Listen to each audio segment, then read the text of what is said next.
We appreciate you joining us. Less than 72 hours ago, we learned that a bill creating a $100 million loan program to be administered by our office had been introduced in the House and that a hearing was set for the next morning. As you know, both chambers passed that bill that afternoon, and by Wednesday night, the governor had signed it into law. Yesterday at 9:30, it was published in the Kansas Register, officially becoming law. Now, at 8 o'clock this morning, less than 24 hours after the bill became law, I am pleased to announce that the State Treasurer's Office began accepting applications. They're available on our website, kansasstatetreasurer.com. They were also provided directly to the League of Kansas Municipalities. Getting to this point took the cooperation and hard work of dozens of people.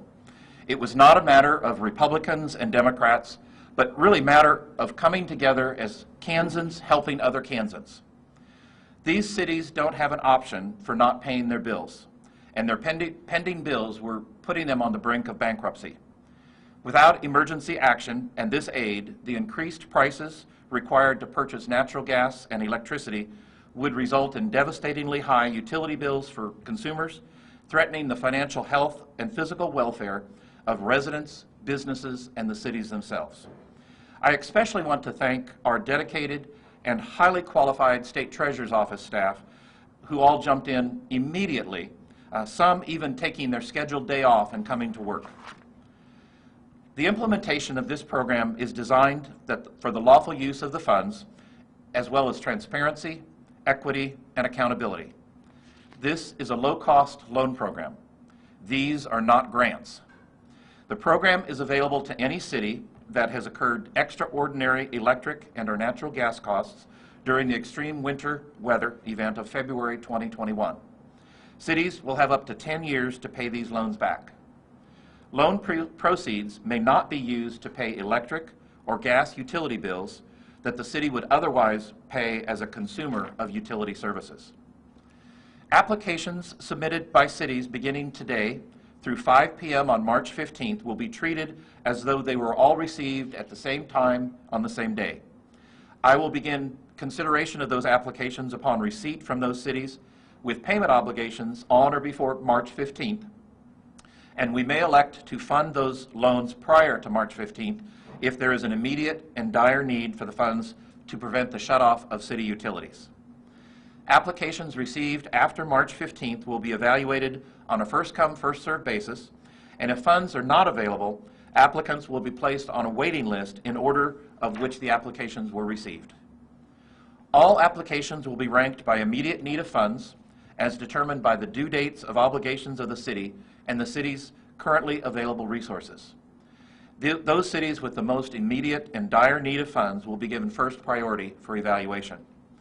It is very likely that the $100 million will not be enough to cover the needs of every city, so I anticipate the need to prorate loans.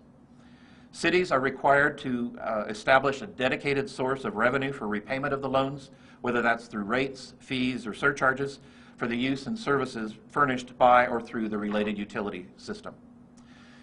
We all recognize that this is not an ideal situation, but we also refuse to financially ruin these cities because of Kansas weather. These are our friends, our neighbors, and families in rural Kansas communities. And I genuinely want to thank everyone that's involved for coming together to make this happen. This is one of the most phenomenal processes from start to finish of a legislative action that I have ever seen. And the State Treasurer's Office has stood ready to help and will continue to do that as we go forward. Now I'd like to turn this over to Colin Hanson, Executive Director of the Kansas Municipal Utilities. Colin? Well, thank you, Mr. Treasurer. Thank you to you and your team for all of the amazing hard work that you've done on this program. So my name is Colin Hanson. I'm the Executive Director of Kansas Municipal Utilities. We are the statewide association that represents 118 cities across Kansas that operate a municipal electric utility. We also represent and support 53 cities that own and operate a municipal gas system. On Friday, February 12th, 3 weeks ago today, our municipal utilities entered into perhaps the greatest crisis that we have seen in the over 100 years that our cities have been operating and providing service. The severe winter weather that hit Kansas was unprecedented in terms of its severity, its prolonged duration, and for the vast expansiveness of its reach, all the way from the Canadian border down to the Gulf of Mexico. The weather event pushed the natural gas and electricity markets to the very brink. Fortunately, in Kansas, due in part to the hard work of the frontline utility workers in our communities and elsewhere, and to municipal generation, Kansas customers were spared the most dire and tragic experiences of our neighbors down in Texas. However, with natural gas wellheads freezing off, generating units failing in sub-zero temperatures, and with rapid and sustained increased demand for electricity and natural gas, the utility system was taxed in an unparalleled way. The result were massive, absolutely massive increases in the price of natural gas and electricity, at points over 200 times more than the normal cost, the normal and usual cost. Municipal utilities are consumers in these markets. We are subject to the market forces, and they are well beyond our control and outside of our purview. During the freezing temperatures, our utilities had to make the almost impossible choice to either stop purchasing natural gas and power to heat our homes and to keep lights on in our communities, or to pay this exorbitant market price. The choice was painful, but had to be made to keep our citizens safe. We did plead with our public and our customers to curtail their consumption to the best extent possible and to try to minimize cost impacts. And we thank our customers for doing exactly that. So as we emerged from this weather event, our communities, the residents, the small businesses, the industries, the churches, the hospitals, the libraries, they are left with just a devastating utility bill. And as one of our city managers noted, these unfathomable costs for natural gas and electricity is the community's equivalent of that 500-year flood or that EF5 tornado, but it's in communities all across the state. The legislation that was passed and enacted just over 24 hours ago is a backstop for these communities and will allow them to work with the members within the community and with the members of the community to pay down the weather event costs in as prudent and as manageable of a manner as possible.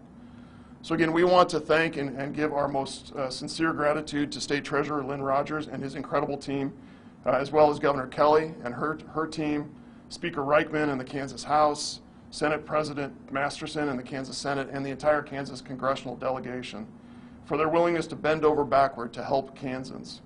They took every phone call, pored over every option, and worked tirelessly to help us find solutions so that cities who were using words like insolvency, bankruptcy, dissolution, financial duress, and who were making pleas for help were able to, in fact, receive that help. Thank you.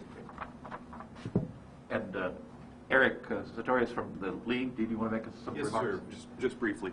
Good morning. Eric Sartorius with the League of Kansas Municipalities. We are the association for cities in Kansas, all 625 of them, and we very much want to express our gratitude to Secretary Rogers, his staff that have absolutely bent over backwards and done something that virtually is unprecedented in moving not just legislation through, but then getting an application out. And as he said, they did share the application with us late last night, and by 11 o'clock last night, we had that out to all the cities in Kansas, and I would suspect that we will have applications made by the end of today. The emotion that we have heard from cities across the state, McLouth, Denison, so many that you all hear of, has been real. This hasn't just been gosh, this is going to be difficult. This is, will our city continue? And more importantly, will the city continue? Will our residents, will our businesses be able to survive this? And so while it's described as a low-interest loan program for cities, the important thing to remember is this creates a buffer for our residents and our businesses to not be stuck with bills that are going to be 10 to 20 or more times their normal rate. The best way I've thought of to describe it to folks is in the morning, if you're in a hurry and you have to get a little bit of gas to get along and you buy it at $3 a gallon, but then you come back in the afternoon to finish filling up and the gas price is now $622 a gallon.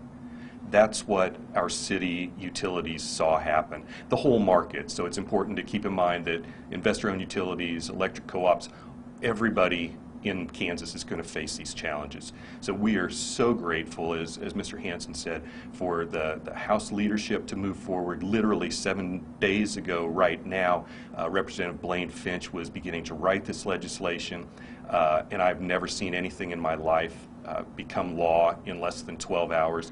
And then the Treasurer's office put together well thought out, well crafted, very straightforward applications that our cities are going to be able to get that immediate relief as we then seek the other recourses. I know the Attorney General's investigating. We're going to have things at the federal level to investigate. Was there market manipulation? Was there price gouging? Is there money that can be recovered so that our residents and businesses don't pay these ultimate bills? But for right now, the ability for us to get this moving along, and obviously none of it's possible if Governor Kelly doesn't stay late into the evening to sign this into law, and everybody moves forward. So we are exceedingly grateful to everybody involved in this, and we look forward to moving this forward so that our cities can get that buffer to recover and help their residents and businesses move forward into the future. Thanks. We'll open up to any questions that anybody has. These municipal utilities, they essentially are just, they're not creating any energy, they're just getting it from a supplier and distributing it. Is that Sure. The municipal utilities are essentially Yeah, so wires and pipes? essentially, I mean, absolutely is that way with the municipal gas utilities. They are purchasers. They use a purchasing strategy where they will purchase part of it on the fix all year round, part on a monthly basis, and then they unfortunately have some exposure to the daily pricing of gas as well.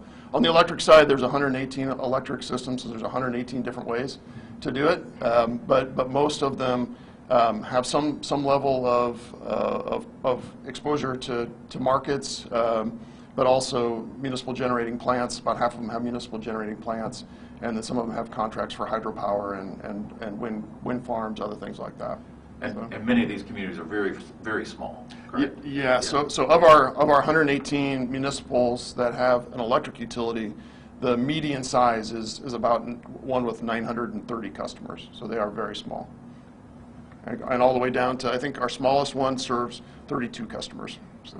And this, you can stay there. This is Kansas, you know, and obviously we could have a cold snap like this next year. How do you guys? What are you guys doing to make sure that you guys never have to do anything in 12 hours again? Yeah, absolutely. There will be investigations from the highest level down to the smallest level, the smallest level, in terms of how we look at these prices going forward. And so you've got investigations from FERC, the Federal Energy Regulatory Commission, the Attorney Generals, all of the utilities. And I will tell you that each and every one of our utilities and agencies will be looking at their processes to make sure that this never happens again. And these are 10-year loans. These can be up to 10 years, amortized for that long. Cities will have the choice if they want to go that long. They'll be making monthly, quarterly, or semi-annual payments. The rates change in January each year in that regard. So if they want to do a shorter term, they could, but they could go that long.